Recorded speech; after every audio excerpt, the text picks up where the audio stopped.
Dia 42, número 19 a 21. Número 19. Disse também o Senhor a Moisés e a Arão: Esta é uma exigência da lei que o Senhor ordenou. Mande os israelitas trazerem uma novilha vermelha, sem defeito e sem mancha, sobre a qual nunca tenha sido colocada uma canga. Vocês a darão ao sacerdote Eleazar. Ela será levada para fora do acampamento e sacrificada na presença dele. Então o sacerdote Eleazar pegará um pouco do sangue com o dedo e o aspergirá 7 vezes na direção da entrada da tenda do encontro. Na presença dele, a novilha será queimada, o couro, a carne, o sangue e o excremento. O sacerdote apanhará um pedaço de madeira de cedro, isopo e lã vermelha e os atirará ao fogo que estiver queimando a novilha. Depois disso, o sacerdote lavará suas roupas e se banhará com água. Então poderá entrar no acampamento, mas estará impuro até o cair da tarde.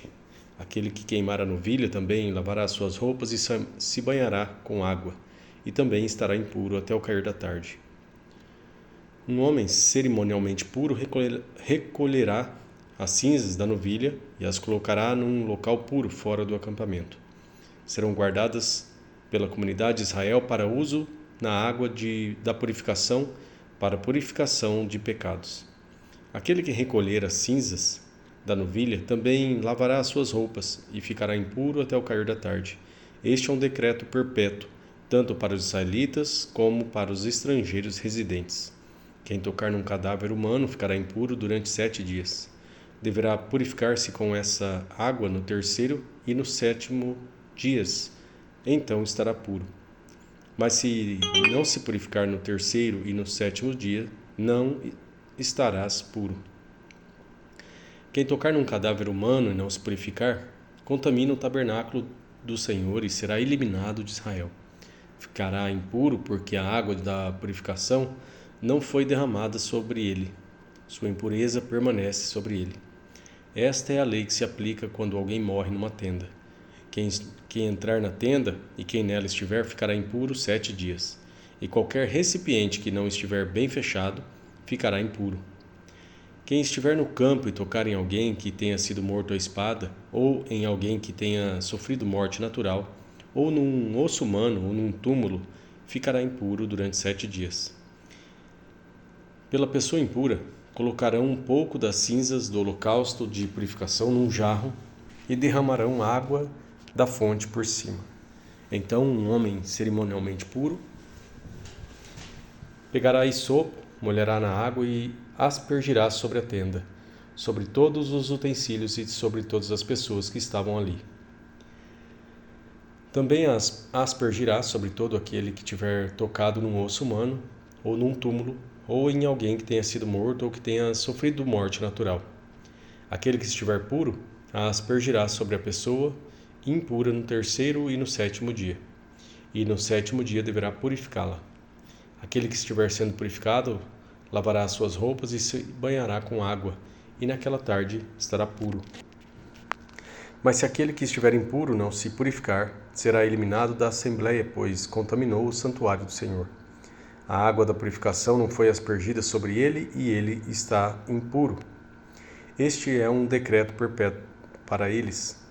O homem que aspergir a água da purificação também lavará suas roupas, e todo aquele que tocar na água da purificação ficará impuro até o cair da tarde. Qualquer coisa na qual alguém que estiver impuro tocar se tornará impura, e qualquer pessoa que nela tocar ficará impura até o cair da tarde. Números 20. No 1º mês, toda a comunidade de Israel chegou ao deserto de Zim e ficou em Cádiz. Ali Miriam morreu e foi sepultada. Não havia água para a comunidade, e o povo se juntou contra Moisés e contra Arão. Discutiram com Moisés e disseram: Quem dera tivéssemos morrido quando os nossos irmãos caíram mortos perante o Senhor. Porque vocês trouxeram a Assembleia do Senhor a este deserto, para que nós e os nossos rebanhos morrêssemos aqui? Por que vocês nos tiraram do Egito e nos trouxeram para este lugar terrível? Aqui não há cereal, nem figos, nem uvas, nem romãs, nem água para beber. Moisés e Arão saíram de diante da assembleia para a entrada da tenda do encontro e se prostraram com o rosto em terra, e a glória do Senhor lhes apareceu. E o Senhor disse a Moisés: pegue a vara e com o seu irmão Arão reúna a comunidade e diante desta fale aquela rocha, e ela verterá água. Vocês tirarão a água da rocha para a comunidade e os rebanhos beberem. Então Moisés pegou a vara que estava diante do Senhor, como este lhe havia ordenado. Moisés e Arão reuniram a assembleia em frente da rocha, e Moisés disse: Escutem, rebeldes, será que teremos que tirar água desta rocha para dar a vocês? Então Moisés ergueu o braço e bateu na rocha 2 vezes com a vara. Jorrou água e a comunidade e os rebanhos beberam. O Senhor, porém, disse a Moisés e Arão: Como vocês não confiaram em mim para honrar a minha santidade, à vista dos israelitas, vocês não conduzirão esta comunidade para a terra que eu dou a vocês. Essas foram as águas de Meribá, onde os israelitas discutiram com o Senhor e onde ele manifestou a sua santidade entre eles. De Cádiz, Moisés enviou mensageiros ao rei de Edom, dizendo: Assim diz o teu irmão Israel: Tu sabes de todas as dificuldades que vieram sobre nós. Os nossos antepassados desceram para o Egito e ali vivemos durante muitos anos. Os egípcios, porém, nos maltrataram como também a eles, mas quando clamamos ao Senhor, ele ouviu o nosso clamor, enviou um anjo e nos tirou do Egito. Agora estamos em Cádiz, cidades na fronteira do teu território. Deixa-nos atravessar a tua terra. Não passaremos por nenhuma plantação ou vinha, nem beberemos água de poço algum. Passaremos pela estrada do rei e não nos desviaremos nem para a direita e nem para a esquerda, até que tenhamos atravessado o seu território. Mas Edom respondeu: Vocês não poderão passar por aqui. Se tentarem, nós o atacaremos com a espada. E os israelitas disseram: Iremos pela estrada principal. Se nós, os nossos rebanhos, bebermos da tua água, pagaremos por ela.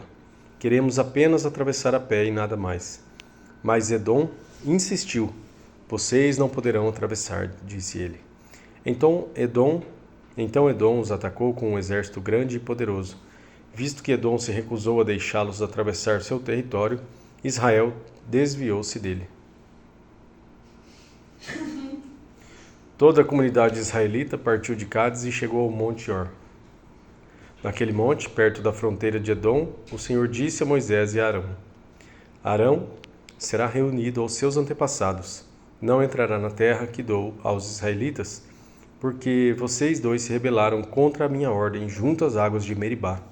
Leve Arão e seu filho Eleazar para o alto do Monte Or. Tire as vestes de Arão e coloque-as em seu filho Eleazar, pois Arão será reunido aos seus antepassados. Ele morrerá ali.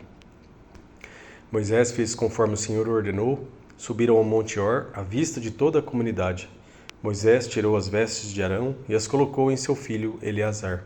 E Arão morreu no alto do monte. Depois disso, Moisés e Eleazar desceram do monte, e quando toda a comunidade soube que Arão tinha morrido, toda a nação de Israel pranteou por ele durante 30 dias. Números 21. Quando o rei cananeu de Arade, que vivia no Neguebe, soube que Israel vinha pela estrada de Atarim, atacou os israelitas e capturou alguns deles.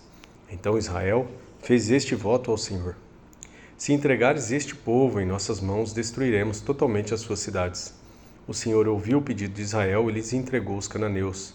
Israel os destruiu completamente, a eles e às suas cidades, de modo que o lugar foi chamado Ormá.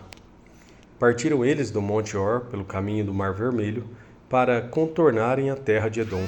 Mas o povo ficou impaciente no caminho e falou contra Deus e contra Moisés, dizendo: Por que vocês nos tiraram do Egito para morrermos no deserto? Não há pão, não há água, e nós detestamos esta comida miserável.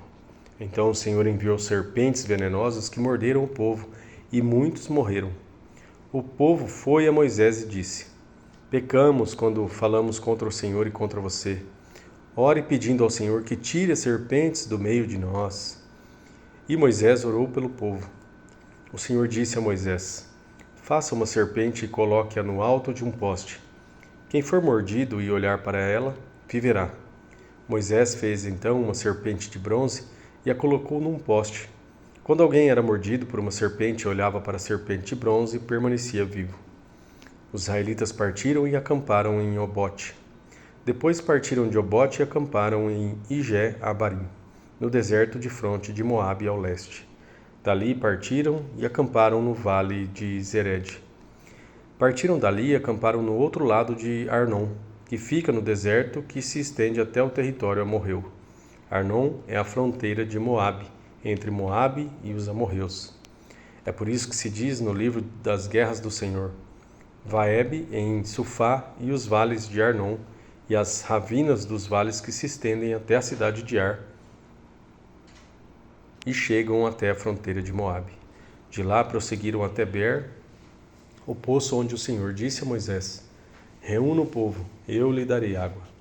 Então Israel cantou esta canção: Brote água, ó poço, cantem a seu respeito do poço que os líderes cavaram, que os nobres abriram com cetros e cajados. Então saíram do deserto para Mataná, de Mataná para Naeliel, de Naeliel para Bamote, e de Bamote para o vale de Moabe, onde o topo do Pisga defronta com o deserto de Gesimon. Israel enviou mensageiros para dizer a Seom, rei dos amorreus: Deixa-nos atravessar a tua terra.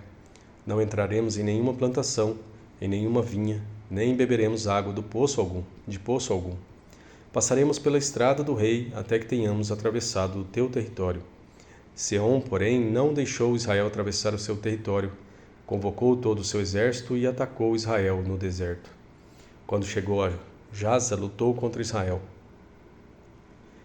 Porém, Israel o destruiu com espada e tomou-lhe as terras desde Arnon até o Jaboque, até o território dos Amonitas, pois Jazar estava na fronteira dos Amonitas. Israel capturou todas as cidades dos amorreus e as ocupou, inclusive Esbom e todos os seus povoados. Esbom era a cidade de Seom, rei dos amorreus, que havia lutado contra o antigo rei de Moabe, tendo tomado todas as suas terras até o Arnon. É por isso que os poetas dizem: Venha a Esbom, seja ela reconstruída, seja restaurada a cidade de Seom. Fogo saiu de Esbom, uma chama da cidade de Seom consumiu Ar de Moabe, os senhores do alto Arnon. Ai de você, Moabe, você está destruído, ó povo de Camos. Ele fez de seus filhos fugitivos e de suas filhas prisioneiras de Seom, rei dos amorreus. Mas nós os derrotamos. Esbom está destruída por todo o caminho até Dibom. Nós os arrasamos até Nofá e até Medebá. Assim Israel habitou na terra dos amorreus. Moisés enviou espiões a Jazar, e os israelitas tomaram os povoados ao redor e expulsaram os amorreus que estavam ali. Depois voltaram e subiram pelo caminho de Bazã e Og, rei de Bazã, com todo o seu exército, e marchou para enfrentá-los em Edrei. Mas o Senhor disse a Moisés: Não tenha medo dele, pois eu o entreguei a você juntamente com todo o seu exército e com toda a sua terra. Você fará com ele o que fez com Seom, rei dos amorreus, que habitava em Esbom. Então eles o derrotaram, bem como seus filhos e todo o seu exército, não lhes deixando sobrevivente algum, e tomaram posse da terra deles.